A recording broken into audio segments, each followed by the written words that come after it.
नमस्कार दोस्तों, चुनावी मौसम में देश के पत्रकार जनता का मूड भाप रहे हैं।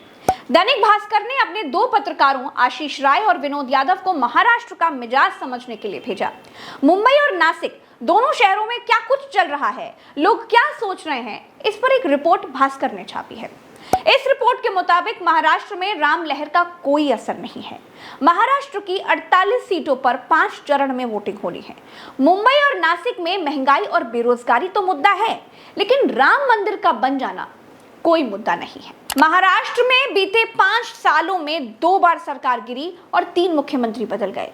जांच के डर से करप्शन के आरोपों में घिरे नेता पार्टियां बदल रहे हैं। इसकी वजह ईडी सीबीआई की जांच का डर बताया जा रहा है, लेकिन लोगों को नेताओं का पार्टी बदलना पसंद नहीं आ रहा है।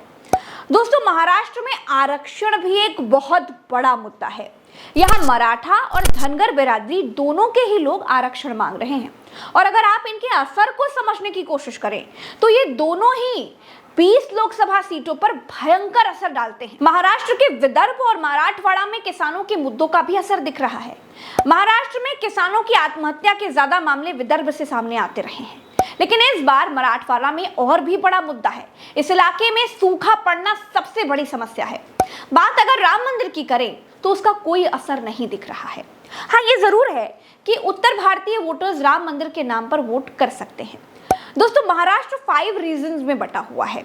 मतलब अगर हम इसे ऐसे समझें, विदर्भ में 10 लोकसभा सीटें हैं, मराठवाड़ा में 8 लोकसभा सीटें हैं, नॉर्थ महाराष्ट्र में 8 लोकसभा सीटें हैं, पश्चिमी महाराष्ट्र में 9 लोकसभा सीटें हैं, कोंकण मुंबई में 13 लोकसभा सीटें हैं। दोस्तों, महाराष्ट्र में मराठा समुदाय ओबीसी कैटेगरी में कोटा मांग रहा है।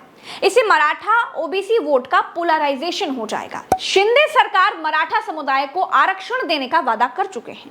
अगर मराठा नाराज होते हैं तो बीजेपी और शिवसेना शिंदे गुट को बहुत नुकसान होगा। State commission of Maharashtra for backward class की एक रिपोर्ट के मुताबिक महाराष्ट्र में 28% मराठा हैं। इनमें से 21.22% गरीबी रेखा से नीचे रहते हैं। रिपोर्ट बताती है कि महाराष्ट्र में आत्महत्या करने वाले किसानों में 94% मराठा समुदाय से हैं। मराठाओं की तरह धनगर भी आरक्षण मांग रहे हैं। महाराष्ट्र में धनगर समाज की आबादी 1 करोड़ के आसपास है। ये समाज महाराष्ट्र की 4 सीटों यानी बारामती, माथा, सोलापुर और सितारा में गेम चेंजर है।